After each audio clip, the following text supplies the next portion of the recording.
Oke, sudah kelihatan ya? Di layar ada Atira Kamara tercepat, tapi bukan nilai tertinggi. Yang tertinggi ada, sebentar, ini ada yang 140, ada nggak yang 150? Itu mah korupsi lah ya. Hah? Coba. Ya, nggak ada yang 150 ya. Yang tertinggi adalah Latisha Meizaluna. Apa? Ayo. Coba mana? Maju dulu.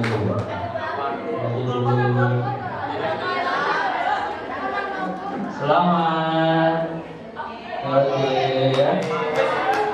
Nanti mas tenang aja, nanti masih ada kuisnya terakhir ya. Mudah-mudahan yang belum beruntung bisa meningkatkan nilainya. Oke, kita balik ke paparan ya.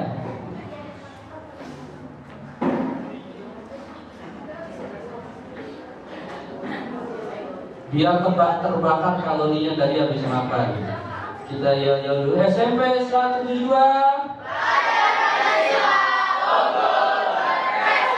Terus ini.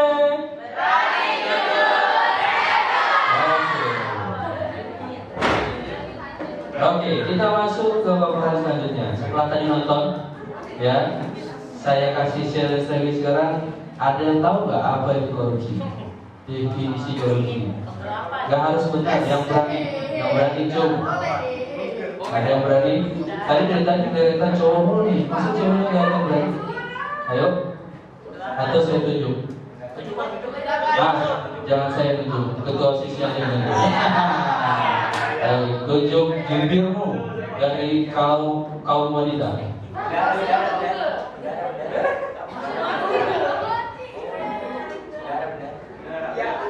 Kinara. Itu Kinara. Enak ya ketua sisi tunjuk ya. Tergantian ya, disuruh. Kinara coba mau dengar. Mungkin kabelnya karena kurang panjang, boleh di sini aja Kinara. Biar itu loh, biar masuk kamera. Perkenalkan, nama saya Kinara Neza Agusti, saya dari kelas 8. Ini kenalin ke saya ya, karena saya belum kenal. Oke, apa itu korupsi? Tadi kita udah dengar nih, saya udah coba jelasin ya. Menurut saya korupsi itu mengambil sesuatu yang bukan hak kita. Kejahatan, ya kejahatan yang gimana? Yang kejahatan yang buat? Biasa. Mengambil apa? Mengambil Sesuatu yang bukan hak kita. apa bedanya sama mencuri? Oh beda. Ya. Oke, tepuk tangan dulu buat kita. Oke, ini yang buat siapa namanya? Kirana.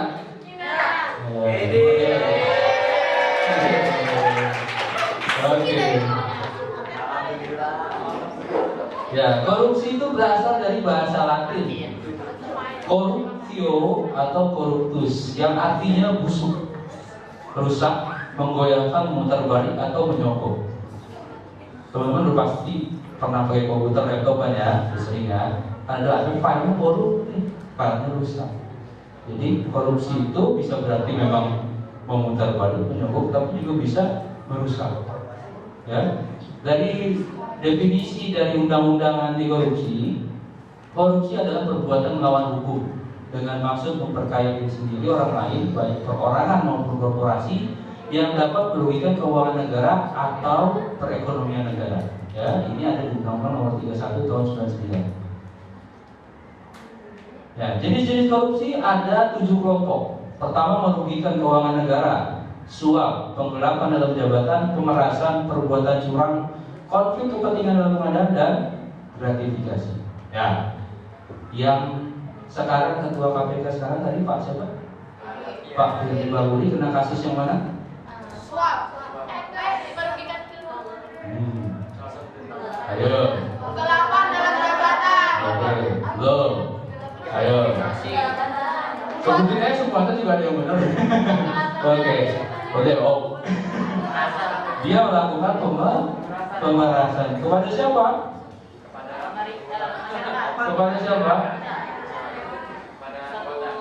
Sintayong? Bukan. STY atau SYL? SYL. Kepanjangan apa SYL? Dugaan pemerasan kepada Syahrul Yassin Limpo, ya.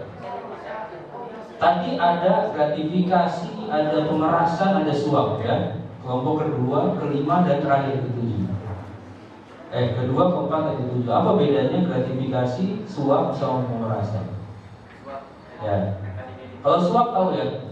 Tadi makan disuapkan. Disuapin. Gratifikasi adalah pemberian hadiah tanpa penawaran dan tanpa balasan langsung dengan memiliki maksud tanam budi. Pemberian hadiahnya bisa berupa uang, barang, fasilitas, dan yang lain. Contoh di lingkungan sekolah apa? Ayo, ada yang tahu? Ada yang tahu nggak? Masih hadiah ke guru.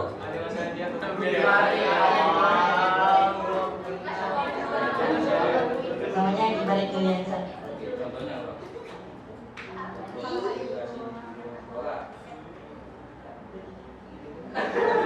Gratifikasi kan pemberian hadiah. Ya, hadiah bisa berupa uang, barang, fasilitas, dan yang lain. Contohnya apa kalau di lingkungan sekolah? Ini memberi hadiah kepada guru. Memberi hadiah kepada guru. Berarti nggak boleh kasih hadiah dong ke guru. Nah, gimana ya? Oke, bagus, tepuk tangan dulu. Sekarang dulu ya. Oke, betul ya. Jadi kalau mau ngasih hadiah ke bapak ibu guru boleh nggak? Boleh. Kapan? Hari guru. Oke. Terus yang kedua itu baru satu kriteria. Ambil rapor boleh. Itu baru kriteria kedua. Yang ketiga. Saat mendapatkan nilai bagus. Hah? Yang tadi di video. Gak boleh itu. Oke, tadi baru dua. Pada saat hari guru, pada saat bagi rapor. Ini baru dua kriteria. Betul, dua momen ini boleh. Tapi ada syarat yang ketiga. Gak boleh ada tanam budi. Maksudnya gak boleh dengan maksud supaya dapat nilai bagus. Gak boleh. Ya, jadi kalau mau ngasih kado ke bapak ibu guru, patungan kasih nanti pada saat hari guru, atau pada saat bagi rapor, ya datang sama orang tua gitu ya, bawain oleh makanan dan lain-lain. Tapi bukan maksud untuk tanam budi, ya. Yang ketiga pada saat lulusan boleh kan? Kelulusan nanti masa ya masih kenang-kenangan ya? Pasti boleh ya, pasti ngasih kenangan. Dan itu kalau udah lulus apalagi kan nggak ketemu lagi. Nggak ketemu lagi nanti sekolah SMA udah nggak ketemu lagi sama bapak ibu di sini. Ya, itu gratifikasi. Yang kedua suap dan uang pelicin atau uang pelicin, yaitu memberi uang, barang, fasilitas, janji untuk mendapatkan sesuatu. Bedanya dengan tadi itu tidak ada penawaran, hadiah dong ya. Hadiah kan bu guru nggak minta, ya kan? Kalau ini ada penawaran. Contoh yang di film tadi, ya siapa namanya sih? Panggilnya Mahman aja, Maman ya. Si Maman itu berusaha menyuap ibu gurunya supaya raportnya diterima karena meskipun tidak ditandatangani oleh ayahnya. Jadi dia berusaha menyuap. Beda ya. Kalau gratifikasi sifatnya memberi tanpa penawaran. Ya, ngasih aja kayak hadiah. Itu kalau suap itu ada penawaran. Sekarang pemerasan. Pemerasan itu meminta dengan paksaan atau ancaman tertentu. Pemeras biasanya memiliki kedudukan jabatan kewenangan tertentu. Contoh di sekolah apa? Yo. Ketua geng. Malam ya. Pemalakan. Yeah. Ketua sih. Bendara. Biasanya bendara maksa apa sih? Bayar uang kas ya. Itu kan bukan pemerasan, itu kewajiban ya. Oh enggak pak, mintanya gini pak, persebaya lupa ya. Itu pemerasan. Ya. Ya contohnya lagi selain itu apa? Pungli misalnya. pungli. Ada misalnya diminta sejumlah uang tertentu oleh oknum tertentu dengan maksud kalau nggak bayar nanti ijazahnya setan, misalnya ya, dan lain-lain. Tapi kalau di sini mah nggak ada ya, di sono jauh nggak ada di sini. Nah, perbuatan korupsi tersebut berakar dari perilaku sehari-hari yang bertentangan dengan nilai integritas. Tadi disampaikan Bu Kepsek, apa yang biasa terjadi di sekolah? Akar dari korupsi, mencontek. Mencontek itu bertentangan dengan nilai apa? Kejujuran. Betul. Oke, jenis-jenis perilaku koruptif ya beda. Kalau tadi perbuatan korupsi, kalau ini perilaku koruptif. Perilaku ini yang akan menjadi akar dari korupsi nanti. Ya, ada merusak fasilitas umum, buang sampah sembarangan, menggunakan fasilitas umum untuk kepentingan pribadi, ya, menyuap, menerima suap, menyalahgunakan kewenangan dan lain-lain sebagainya. Membolos sama, ya, menggunakan uang sekolah untuk keperluan lain, pernah? Ya sama, saya juga dulu gitu ya. Pengen jajan tapi uangnya adanya yang buat bayar buku gitu kan ya. Terus siapa yang bertanggung jawab untuk memberantas korupsi? Hah? Tadi yang bilang KPK siapa? Nah, oke. Benar. Ada lagi? Jamin diri sendiri. Ada lagi? Seluruh masyarakat, tepuk tangan dulu. Siapa namanya? Ini jawaban paling benar. Karena seluruh masyarakat itu bisa dia pegawai KPK, bisa dia polisi, bisa dia jaksa, bisa kayak saya penyuluh, bisa kayak kalian siswa, bisa kayak bapak ibu guru dan lain-lain sebagainya ya. Ada 3 kelompok pemberantas korupsi dan semuanya ada unsur masyarakat. Kelompok pertama ada kelompok penindakan. Di sini ada polisi, jaksa, hakim, KPK dan masyarakat. Kelompok kedua kelompok perbaikan sistem. Ada aparat pemerintah dan juga ada masyarakat. Kelompok terakhir ada kelompok edukasi. Ada pengajar, bapak ibu guru, penyuluh kayak saya, orang tua, ya, dan seluruh lapisan masyarakat. Semuanya ada masyarakat. Terus gimana caranya masyarakat ikut serta memberantas korupsi? Ya, kalau guru mengajarkan nilai-nilai anti korupsi di sekolah, ya, coba mata pelajaran apa di sekolah yang mengajarkan nilai anti korupsi? PPKN. Apa lagi? Apa? Oh, ada lagi? Agama. Ada lagi? IPS. IPS ya? Itu apa ya? Ya, matematika. Oke. Ada lagi? Banyak yang ternyata. Kita sebut aja semua mata pelajaran itu mengajarkan nilai-nilai anti korupsi, mengajarkan benar dan salah. Coba, semua mata pelajaran ngajarin benar dan salah kan? Ini yang benar, ini yang salah. Kalau salah dapat nilainya 0, kalau benar dapat nilainya 100 gitu ya. Ya, jadi semua mata pelajaran sebenarnya mengajarkan nilai anti korupsi. Semua mata pelajaran mengajarkan nilai kejujuran, tanggung jawab, disiplin, mandiri, ikhlas, sederhana, dan peduli dengan diri. Ya. Terus kalau dari sisi siswa menegur teman sekelasnya untuk tidak mencontek. Nah, contoh. Berani nggak? Ayo, berani nggak? Berani? Jangan nyontek loh, gitu ya. Bayar uang kas loh. Apa saja yang dilakukan pemerintah untuk memberantas korupsi di Indonesia? Ayo, ada yang tahu? Membuat KPK. Membuat KPK, benar.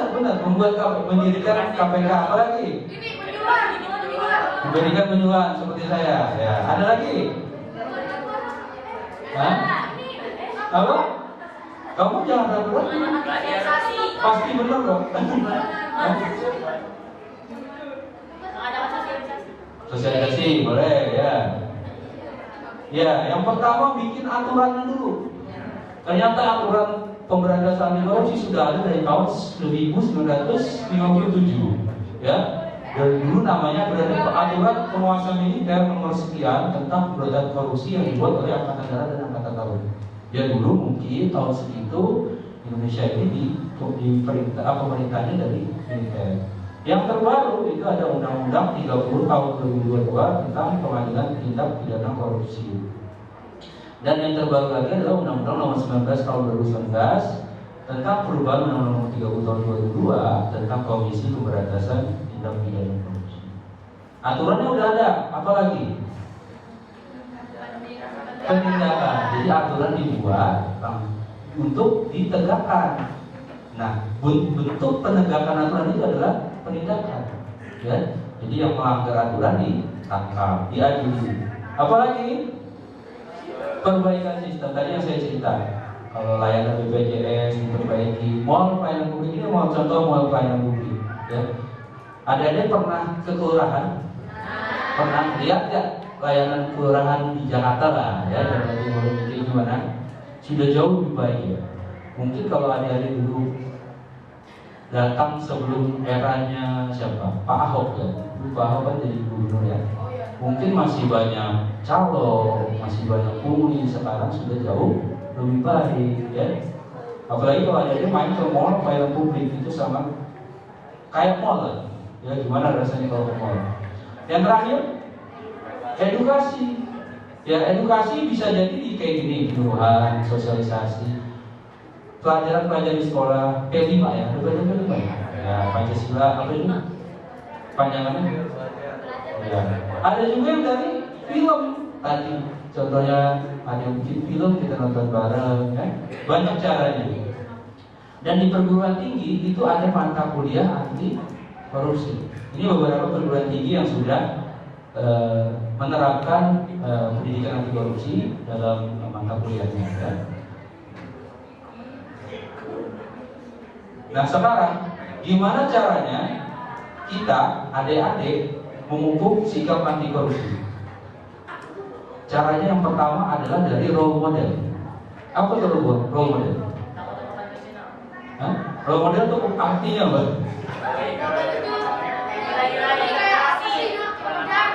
Pekerjaan, motivator. Ada lagi? Hah? Contoh ya, teladan. Ya, role model itu teladan. Ya. Bisa dari tokoh-tokoh nasional, bisa dari negara lain banyak. Bisa jadi dari bapak ibu guru, dari Bu Kepsek, ibu guru, bapak guru ya, Pak Madun, orang tua, sahabat, dan mungkin tokoh idola. Oke, tokoh idola adik-adik. Biasanya kalau sekarang anak SMP sekarang sukanya apa sih? Pilih Bari. K-pop ya. Kalau saya dulu, kalau saya nih bro, kita cowok nih. Saya dulu sukanya musik, pemain band dulu, saya suka. Sekarang ilfil nggak kalau melihat pemain band kita ternyata kena narkoba, ilfil nggak? Ilfil ya kan? Berarti malas sudah nggak idola lagi tuh. Pemain bola idola kita ternyata kena kasus apa? Pemukulan. Jadi kalau pemain bola juga mukul-mukul. Mukul-mukulnya di lapangan. Atau artis-artis lain. Kalau cewek-cewek apa sih pemain idola cewek? Hah? Anime. Ada yang suka oh ya. Anime itu belum hype belum dari. Hah? Anime butut.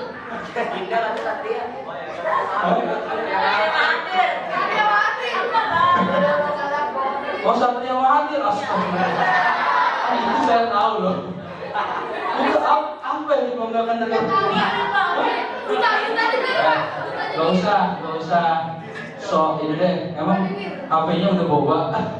Ini cuma teman sama HP yang boba. Oke, tokoh integritas, tokoh nasional kita yang pertama ada Muhammad Hatta. Ya, tadi ada yang integritas ya. Soal tentang beliau ini luar biasa. Ya, pernah dia pengen kalau integritas kalau ceritanya soal mau beli sepatu. Ya, dia nggak bisa beli sepatu, bahkan dia seorang wakil presiden. Gajinya wakil presiden berapa ya nggak tahu ya. Tapi kalau menurut saya sih harusnya cukup ya untuk beli sepatu. Tapi karena dia nggak sanggup beli, dia nggak maksa tuh, nggak langsung baper gitu ngambek, nggak mau jadi wapres karena nggak pakai sepatu bagus, enggak. Ya, dia bersabar, bahkan menabung sampai akhirnya emang nggak pernah beli sepatu. Ya. Terus ada tokoh-tokoh lain, tentunya ada Insinyur Soekarno, Bung Karno, ada Agus Salim, ada Sri Sultan Hamengkubuwono, ada Ki Hajar. Ceritanya masing-masing, ada ceritanya masing-masing ya. Memang karena waktu kita terbatas, saya nggak bisa ceritakan semua. Nanti kalau ada kesempatannya, Nah, di negara-negara lain itu juga ada negara-negara yang jadi role model anti korupsi. Yang pertama Denmark. Ya, di Denmark ini negara paling anti korupsi, ranking 1 sedunia loh, hebat ya. Ada yang pindah ke Denmark? Bahasa Inggrisnya harus belajar dulu ya. Terus ada juga Selandia Baru ya. Terus ada Finlandia. Wow, Finlandia ini negara paling anti korupsi. Terus tahu dari mana? Denmark dan yang lain-lain itu negara paling anti korupsi dari indeks persepsi korupsi. Ya, Indonesia nanti ada indeks persepsi korupsi itu mau kayak ranking lah. Ya. Ini yang bikin adalah organisasi non pemerintahan asal Jerman namanya Transparency International. Ini sudah berlaku sejak 1995. Ya, indeks persepsi korupsi atau disingkat IPK itu merupakan pengukuran korupsi sektor publik sebuah negara yang digunakan secara internasional berdasarkan asesmen dan survei opini. Jadi masyarakatnya di negara tersebut disurvei sama lembaga itu, atau masyarakat di negara lain disurvei tentang negara itu. Gimana sih kamu kemarin waktu ke Denmark, layanan publiknya bagus gak? Oh bagus, murah, cepat, nggak ada pungli gitu. Jadilah indeks persepsi korupsi ini. Nah, pada tahun 2021 ya, survei dilakukan terhadap 180 negara di dunia. Ya. 5 negara dengan ranking teratas adalah Denmark, Selandia Baru, Finlandia, Singapura, dan Swedia. Singapura guys, apa ini? Indonesia besaran mana sama Singapura? Hah? Jauh ya? Ada yang udah pernah ke Singapura? Ada? Ada? Beneran nih, kalau udah pernah cerita dong. Gimana? Hah? Enggak ingat? Oh aku masih baik, oke. Saya ingetin. Saya pernah ke Singapura cuma sehari doi, keliling kota. Hal yang mengesankan di Singapura adalah nggak ada sampah, Masya Allah. Ya. Penduduknya itu sangat takut buang sampah sembarangan. Coba tadi perilaku koruptif kita apa? Buang sampah sembarangan ya. Untuk buang sampah aja mereka nggak berani, apalagi melakukan kejahatan seperti korupsi. Wajar dong kalau dia dapat ranking ke berapa tuh? Keempat sedunia. Ya. Terus apa lagi? Transportasi publiknya luar biasa. Kereta, ada yang sering naik kereta di sini ya? Dekat kan stasiun ini. Keretanya nggak jauh beda, penuh sama, berdiri juga, nggak lebih dingin aslinya. Enggak, sama. Fasilitas stasiunnya hampir sama, di sana jauh lebih baik. Tapi yang hebat itu di sana nggak ada macet. Orang kaya punya mobil punya, tapi lebih milih naik transportasi publik. Kenapa? Karena mereka peduli sama kondisi. Kalau saya naik mobil macet, polusi, benar contoh. Ya. Ya, kalau dia naik transportasi publik, setidaknya dia mengurangi kemacetan dan mengurangi polusi. Ya. Nah, tadi 5 negara ke atas. Sekarang 5 negara terbawah ada Venezuela, Yaman, Suriah, Somalia, dan Sudan Selatan. Indonesia dari mana? Ya, Indonesia tahun 2021 ada di ranking 96 dari 180 ya. Dari 180 negara dia ada di ranking 96.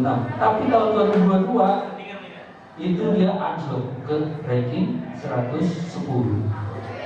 Ini jangan tepuk tangan, ini bukan sesuatu yang membanggakan.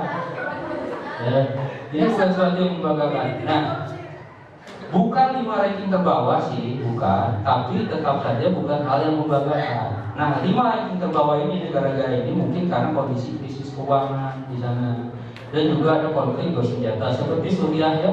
Suriah, Yaman, Somalia ini kan sering perang ya. Kalau Somalia ada perompaknya bahkan. Nah, kalau korupsi terus terjadi di sebuah negara dan tidak dapat teratasi, ini dapat memperburuk persepsi internasional sehingga IPK-nya akan turun. Nih, Indonesia lagi bangun apa sih? Di Kalimantan 3M. Ada yang mau pindah sana? Ada yang mau pindah? IPK bagus loh desainnya. Ya, bagus. Tapi kesulitan untuk mencari investasi. Kenapa sulit? Ya karena ini IPK-nya turun. investor asing dari negara luar itu males nanam modal ke Indonesia karena dia nggak percaya, nanti modal saya korupsi, nanti saya nggak dapat tadi apa multiplier effect, keuntungannya apa, jadi itu ya, jadi sangat buruk dampaknya. Nah selain IPK ada indikator lain, ada namanya survei penilaian integritas, ada juga indeks persepsi anti korupsi yang dilakukan di dalam negeri. Oke, by the way, tadi udah bahas role model integritas. Ada survei penilaian integritas. Ada yang tahu integritas apa? Integritas ada yang tahu apa? Atau baru dengar? Baru dengar? Hah? Prioritas. Gimana?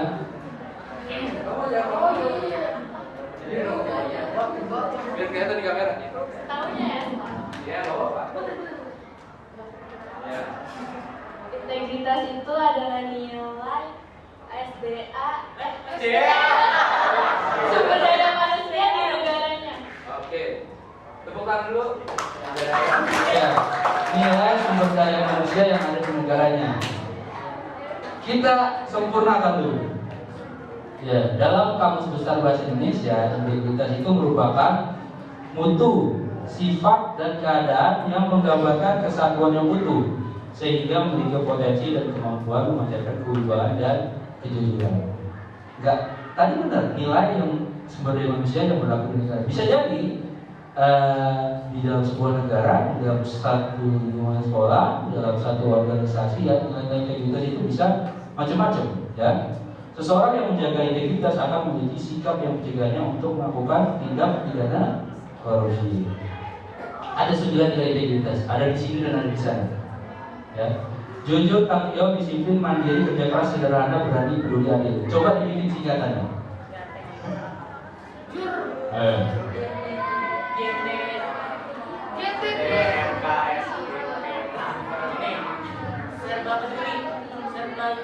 Ada? Susah ya? Susah. Kalau taci paparera ini bersu apa? Taci paparera ini bersu apa? Tahu nggak taci paparera ini bersu? Biasa dan pramuka kan? Taci paparera ini bersu. Kalau ini caranya, saya punya singkatan yang biar gampang ingat ya. Jujur, tanggung jawab, disingkat jagung. Jujur, tanggung jawab. Disiplin, mandiri, kerja keras, sederhana, disingkat dimakan. Berani, peduli, adil, disingkat berdua. Ya, asik, romantis ya.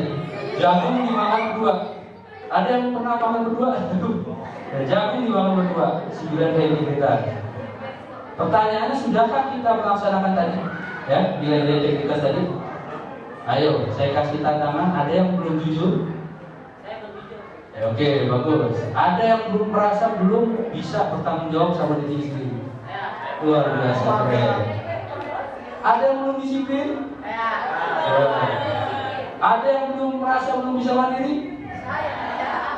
Ada yang belum bekerja keras untuk mendapatkan nilai terbaik? Ada yang belum sederhana? Sederhana. Masih boros? Masih boros? Masih? Jajannya kebanyakan.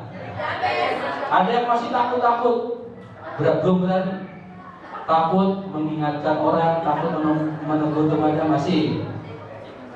Ada yang masih nggak peduli sama kondisi sekitar. Sudah peduli semua, bagus. Ada yang belum adil. Oke, ya. Yang tadi adik-adik lakukan itu sudah melakukan tahap pertama dari integritas. Berarti mengakui kesalahan. Sudahkah cukup dengan mengakui saja? Tidak. Belum. Selanjutnya harus berusaha memperbaiki. Terus mengingatkan teman. Ada yang menegur teman kalau melakukan kesalahan. Menyatakan sikap. Saya nggak suka mencontek. Jadi jangan ngajak-ngajak saya contek. Saya nggak suka dengerin lagu bajakan.